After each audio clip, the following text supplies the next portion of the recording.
quel est le vampire le plus célèbre du monde? Le comte Dracula bien sûr. Vampire sanguinaire et rusé, dissimulant sa véritable nature, il vit dans son château en Transylvanie, se reposant dans son cercueil. Tapi dans l'ombre, pourchassant ses proies, il se nourrit du sang de ses victimes. Entre 1964 et 1966 en Pologne, un meurtrier, moins connu que le personnage de Bram Stoker, va faire parler de lui. Laissez-moi vous raconter l'histoire de Karol Kot, le vampire de Cracovie.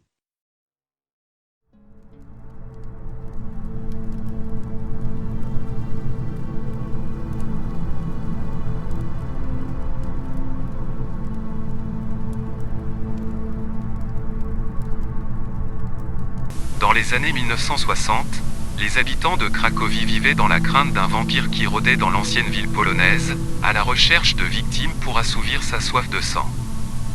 Mais Karol Kot n'était pas le même type de créature de la nuit souvent associée aux contes vampiriques du folklore, ou à la figure obsédante du film muet Nosferatu de Murnau.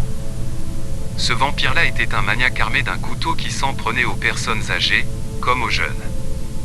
Les habitants étaient si effrayés, qu'ils n'osaient pas murmurer le surnom donné par la presse au tueur, connu maintenant sous le nom de vampire de Cracovie, un nom qui terrorisait les gens de tous âges. Après avoir blessé 2 femmes et tué une 3e, le vampire disparut pendant 17 mois, avant de refaire surface pour traquer des victimes plus jeunes. Arrêté en juin 1966, Karol Kot fut accusé de 2 meurtres et exécuté pour ses crimes. L'histoire de Karol Kot n'est pas simplement celle d'un adolescent impressionnable et maladroit, désorienté à un moment de sa vie en constante évolution, mais celle d'un psychopathe dérangé qui met en œuvre ses fantasmes pervers de violence et de meurtre. Il est possible que Kot ait inspiré le tueur en série Lucian Staniak, connu sous le nom de l'Araignée Rouge, qui a commis une 20aine de meurtres. Celui-ci sera arrêté en 1967, condamné à mort, il sera déclaré fou un peu plus tard, et sa peine commuée en prison à vie. Le cauchemar a commencé le 21 septembre 1964, lorsque ce jour-là, un tueur en herbe a tenté de faire sa première victime, sans succès. Il avait l'intention de tuer sa première cible dans une église. Comme il le décrira plus tard au tribunal, il avait prévu d'attendre dans la maison de Dieu un paroissien âgé, un couteau caché dans son manteau. Comme c'est ennuyeux, s'est-il exclamé plus tard, personne ne s'est présenté. Ce n'est qu'au moment de partir, frustré d'avoir raté cette occasion, qu'il a trouvé par hasard une victime idéale. En entrant dans l'église, Hélène Velgen, 48 ans, a remarqué un jeune homme en pleine prière. Alors qu'elle s'agenouillait également pour prier, le jeune homme a sorti une arme blanche dissimulée dans sa veste, et lui a enfoncé un couteau dans le dos. En visant son cœur, il voulait que l'attaque soit mortelle. Le maniaque a poignardé la femme à plusieurs reprises entre les omoplates.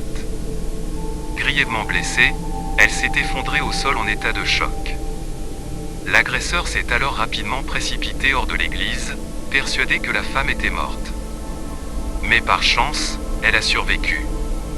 Il admettra plus tard qu'une fois s'être trouvé à bonne distance, avoir léché la lame pour la nettoyer du sang de sa victime. Malgré ses blessures, Hélène Velgen a pu donner une description de son agresseur à la police. Elle est certaine d'avoir vu un bouclier rouge cousu sur sa veste, information très importante, signifiant que son assaillant était un lycéen. Les enquêteurs étaient perplexes face à cet incident, se demandant qui pouvait bien vouloir s'en prendre à un membre de la communauté religieuse. La 2e tentative a eu lieu peu de temps après, à peine 2 jours plus tard, le 23 septembre. Cette victime potentielle, Franziska Lewandowska, 78 ans, a été repérée en train de sortir d'un tramway, puis suivie jusque dans les escaliers menant à la porte d'entrée de son appartement, et poignardée dans le dos. Elle a alors trébuché et est tombée dans les escaliers. L'agresseur pensait que sa victime était morte, et a rapidement pris la fuite. La femme âgée a survécu, mais n'a jamais totalement recouvré sa santé. Dans sa chute, elle s'est brisée la colonne vertébrale et s'est malheureusement retrouvée avec les jambes paralysées. Comme lors de l'incident précédent, la victime a déclaré à la police qu'il s'agissait d'un jeune homme qui l'avait agressé. Les 2 victimes ont donné des descriptions similaires de l'homme. Le modus operandi était également le même, le suspect s'approchait de ses victimes par derrière, les prenant au dépourvu et les poignardait. 6 jours plus tard, le 29 septembre, le même jeune homme a de nouveau frappé. Mais cette fois-ci, il allait commettre son premier meurtre. Maria Plichta, 86 ans, se trouvait dans son église locale. Une fois ses prières terminées, elle s'est dirigée vers la rue Jana, lorsqu'elle a été frappée par derrière, puis poignardée. La pauvre Maria souffrait de blessures importantes. Avant de perdre connaissance, la victime a réussi à murmurer à une religieuse que son agresseur était un jeune homme. Comme lors d'une précédente attaque, Carole Cott avouera plus tard avoir léché le sang de sa victime, sur la lame de son couteau. Maria Plichta mourut malheureusement le lendemain. Comble du cynisme, il avouera également, alors que les médecins tentaient de sauver la vie de Maria, s'être rendu à l'hôpital pour s'enquérir de la santé de sa victime. En plus d'être un meurtrier, le vampire de Cracovie était également un détraqué et un pervers. Carole Cott est née à Cracovie le 18 décembre 1946 et a passé toute sa vie dans cette même ville. Les habitants de Cracovie, comme beaucoup d'autres Polonais, avaient beaucoup souffert de l'occupation nazie durant la Seconde Guerre mondiale. Un grand nombre de Juifs, hommes, femmes ou enfants, avaient été enfermés dans des ghettos, puis déportés vers les chambres à gaz des camps de la mort, notamment à Auschwitz. Contrairement à de nombreuses autres villes polonaises, le patrimoine historique et architectural de Cracovie a été relativement épargné par la destruction. À la fin de la Seconde Guerre mondiale, les envahisseurs nazis chassés, les habitants de Cracovie passèrent d'une force d'occupation à une autre, lorsque l'armée rouge soviétique entra dans la ville le 18 janvier 1945. Avec le nouveau gouvernement de la République populaire de Pologne, la ville était sous contrôle politique complet, et les occupants staliniens commencèrent la transformation de Cracovie d'une ville culturelle et d'apprentissage en un complexe industriel. C'est dans ce paysage en mutation que naquit Carole Cott. Son père était ingénieur dans l'armée polonaise, et sa mère était femme au foyer. Ses parents étaient issus de familles de bonne réputation et instruites. Ils ont donné à leurs enfants une bonne éducation. Il a été élevé avec sa sœur, de 8 ans sa cadette, par une mère aimante, militante de la Ligue des femmes. Carole Cott était apparemment un bon élève, vivant une enfance sans histoire, comme bon nombre de petits Polonais, jusqu'à ce qu'il vive ce que l'on pourrait appeler un moment qui allait changer sa vie. Un jour, lors d'un voyage en famille à Pcim, un village du sud de la Pologne, il s'est retrouvé dans un abattoir local, où les propriétaires l'ont autorisé à participer à l'abattage d'animaux de ferme. À leur grande surprise, ils ont regardé avec amusement le jeune garçon boire dans une tasse le sang chaud des animaux fraîchement tués. C'était le début de ce que le jeune Carole Cott décrira plus tard comme un comportement étrange. Cela s'est ensuite poursuivi avec la maltraitance envers les animaux, notamment le chat de la famille. Pendant son temps libre, le passe-temps favori du jeune homme était de tuer de petits animaux comme des grenouilles, des poules et des corbeaux, avant de se consacrer à des proies plus grosses, comme des veaux. Cela lui permettait d'échapper aux railleries de ses camarades, qu'il appelait sex-maniaque en raison de son habitude de peloter ses camarades de classe féminine. À ce stade de sa vie, les animaux suffisaient à assouvir sa soif de sang naissante, mais cela n'allait pas durer. Durant cette période, il commença également à s'intéresser à l'histoire, notamment le côté sombre de la Pologne pendant l'occupation nazie. Alors qu'il était encore jeune, il visita Auschwitz, le camp de la mort où des millions de Juifs furent assassinés. Il fut, selon ses propres termes, stupéfait par l'organisation et l'idée d'un camp de concentration, et déclara qu'il souhaitait être né à cette époque pour pouvoir y servir. Très vite, son intérêt morbide pour le macabre ne se limita plus à ses rêves éveillés. Il apprit le karaté et le lancer de couteau, espérant que ses passe-temps l'aideraient à réaliser son rêve de s'enrôler dans l'armée. À l'adolescence, il a essayé de s'inscrire à l'université, mais le manque de place l'a empêché d'être accepté. Il a finalement obtenu une place à l'école technique d'énergie de Cracovie, où il était considéré comme un bon élève par les professeurs.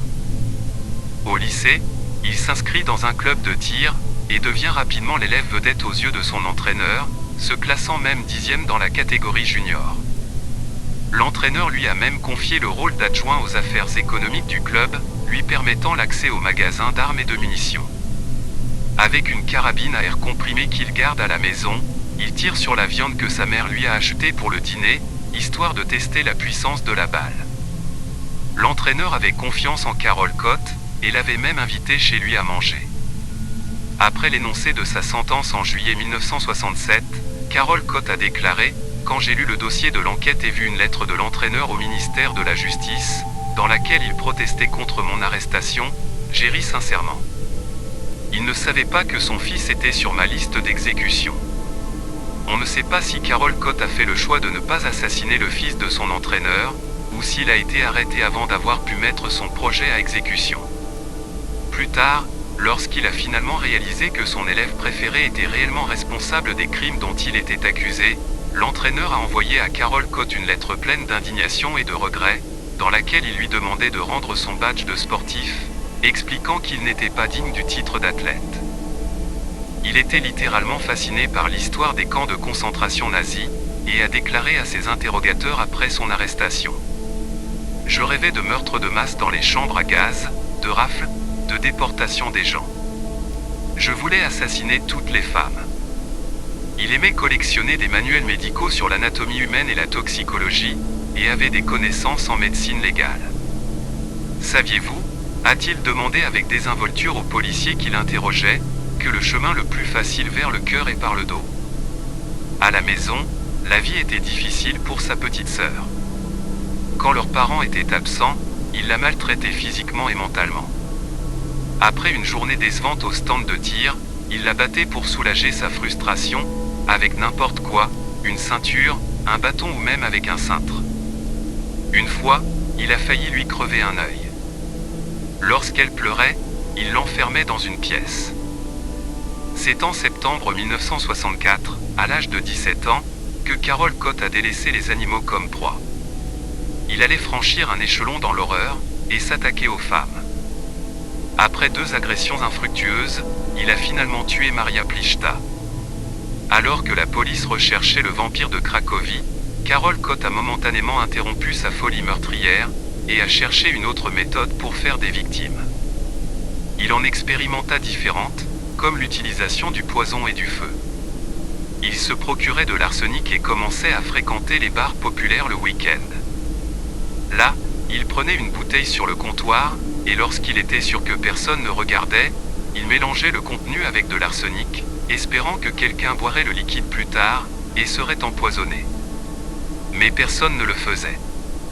Il laissait souvent des bouteilles de bière ou de soda empoisonnées à l'arsenic à la vue libre dans ces endroits populaires, mais personne ne buvait jamais ces mélanges toxiques. Quand il était encore à l'école, il avait déjà fait une tentative similaire sur une jeune fille qu'il aimait, en la tentant avec une bouteille de bière empoisonnée laissée devant sa porte.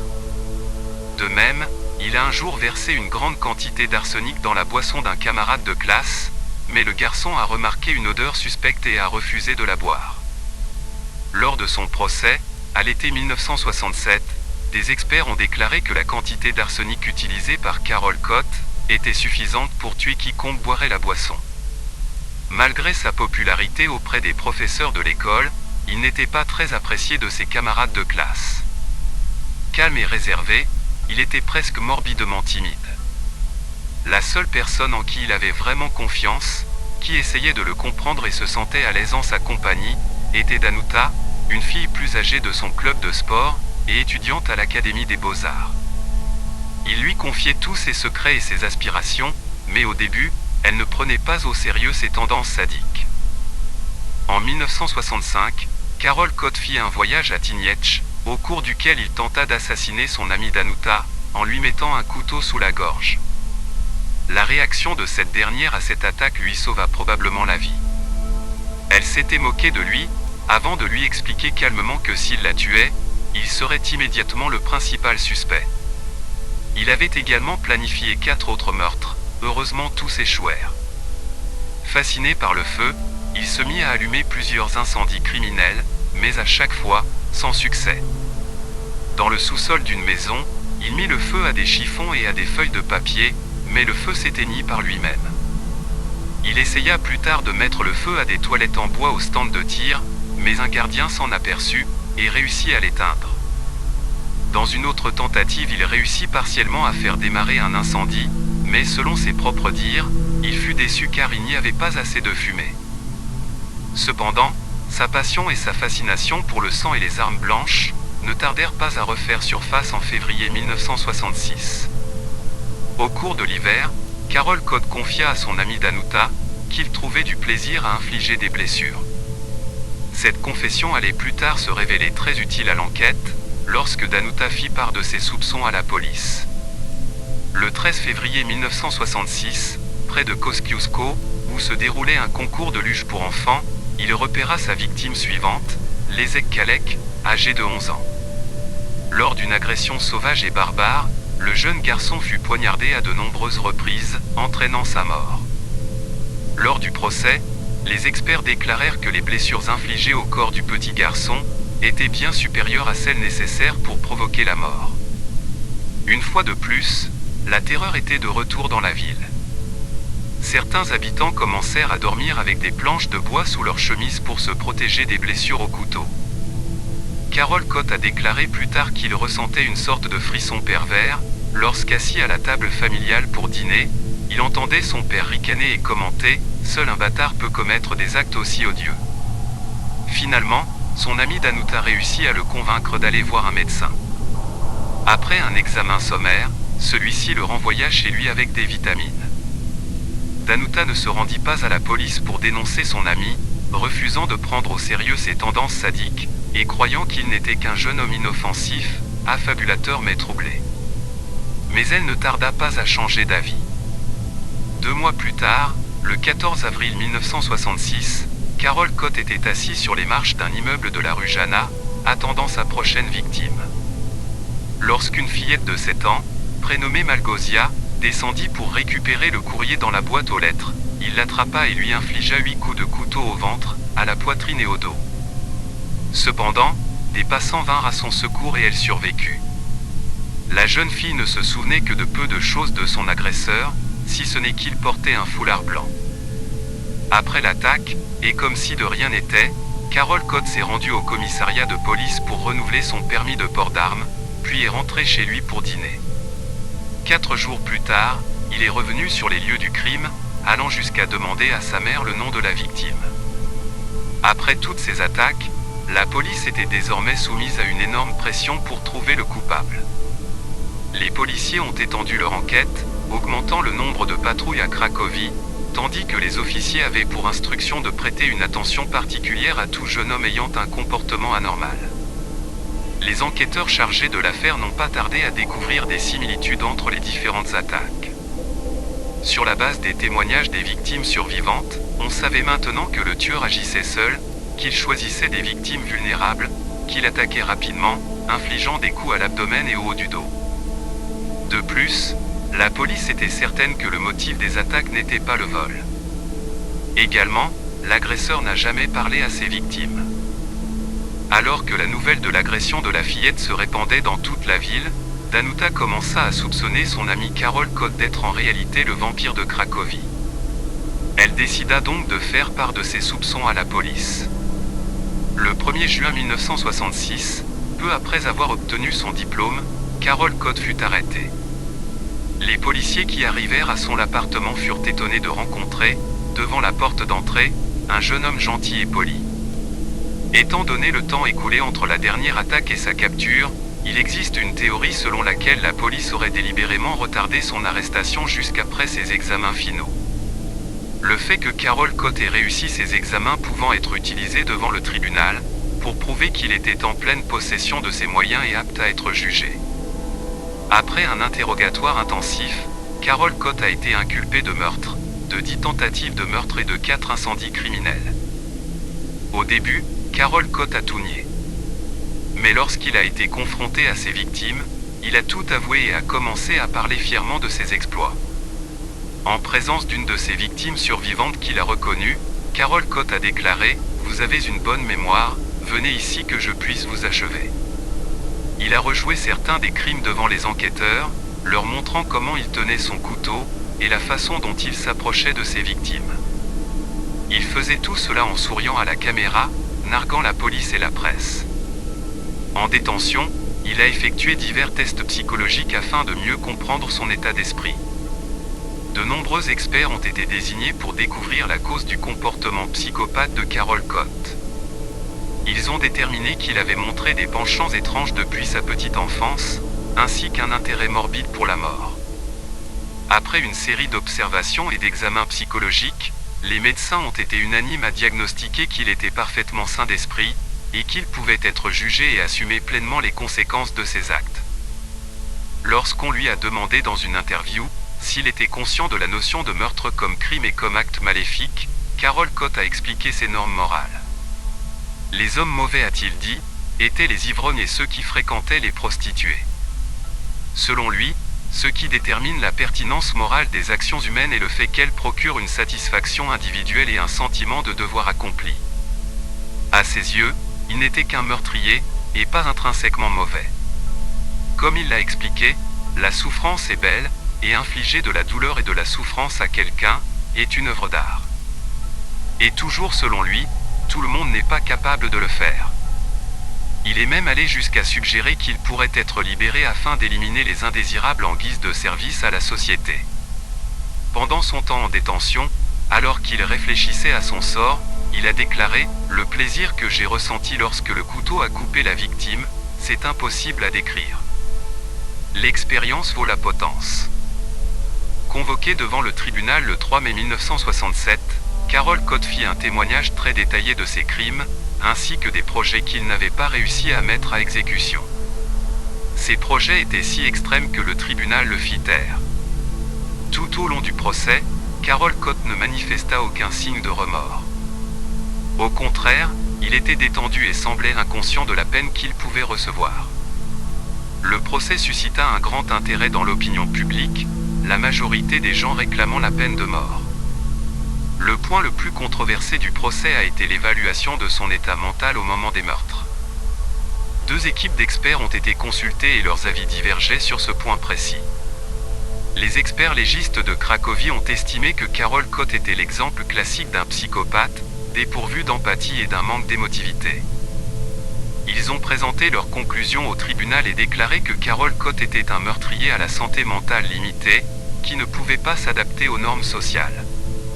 Les psychiatres pensaient quant à eux qu'il était conscient des effets néfastes de ses actes, et qu'il était même, dans une certaine mesure, capable de les contrôler. Le fait qu'il ait pu s'abstenir d'attaquer dans certaines circonstances, a renforcé leur théorie selon laquelle Carol Cott était globalement sain d'esprit. Lors des visites sur les lieux du crime et lors des audiences, il souriait et plaisantait avec les personnes présentes. Lorsque des armes ou des descriptions détaillées de ses crimes étaient présentées au tribunal, il souriait et semblait heureux. Le tribunal a confirmé l'avis des experts psychiatriques, et le 14 juillet 1967, a déclaré Carol Cott coupable de meurtre et l'a condamné à mort. Étrangement, il n'a été condamné que pour le meurtre de Leszek Kalek, le garçon âgé de 11 ans. Ses avocats ont déposé un recours devant la Cour suprême le 22 novembre 1967, en invoquant une responsabilité atténuée. Le tribunal a pris en considération le témoignage des experts médico-légaux ainsi que le jeune âge du meurtrier. Il a annulé la peine de mort et condamné Carol Cott à la réclusion à perpétuité. Le procureur général de la République populaire de Pologne avait cependant le droit de réviser la sentence, et le 11 mars 1968 la Cour suprême a de nouveau été convoquée. Carol Cott a été condamnée à mort par pendaison. Le jugement de la Cour suprême s'appuyait sur le meurtre odieux du garçon de 11 ans, et sur la tentative de meurtre sur la fillette de 7 ans, déclarant « Compte tenu de l'état d'être sans défense, de son cynisme et de son absence de remords, la seule punition appropriée est la peine de mort. » La sentence fut exécutée le 16 mai 1968, et Carol Cott, le vampire de Cracovie, fut pendu. Certaines sources décrivent comment, après l'exécution, une autopsie révéla qu'il souffrait d'une grosse tumeur cérébrale non diagnostiquée auparavant. Cependant, cette information n'a pas pu être confirmée formellement. En principe, aucune autopsie n'est pratiquée sur les condamnés à mort, et il n'existe aucun document officiel confirmant une telle autopsie. Aujourd'hui en Pologne, l'affaire du vampire de Cracovie est toujours dans les mémoires. Si les habitants les plus âgés vivaient autrefois dans la peur d'une créature vampirique de la nuit, la jeune génération redécouvre ce meurtrier. À Cracovie, Il existe même une visite guidée qui permet de se rendre sur les scènes de crime associées à Carole Cott. Au pub Côte Carola, où la mascotte en forme de chat-souriant est perchée à côté d'une effigie d'Edgar Allan Poe, vous pouvez déguster une bière sans arsenic. Malgré ce regain d'intérêt pour le vampire de Cracovie, la douleur et la souffrance qu'il a causée ne doivent jamais être oubliées. Et tout comme les nazis qui l'admiraient tant, Carole Cott doit être considérée comme un avertissement de l'histoire.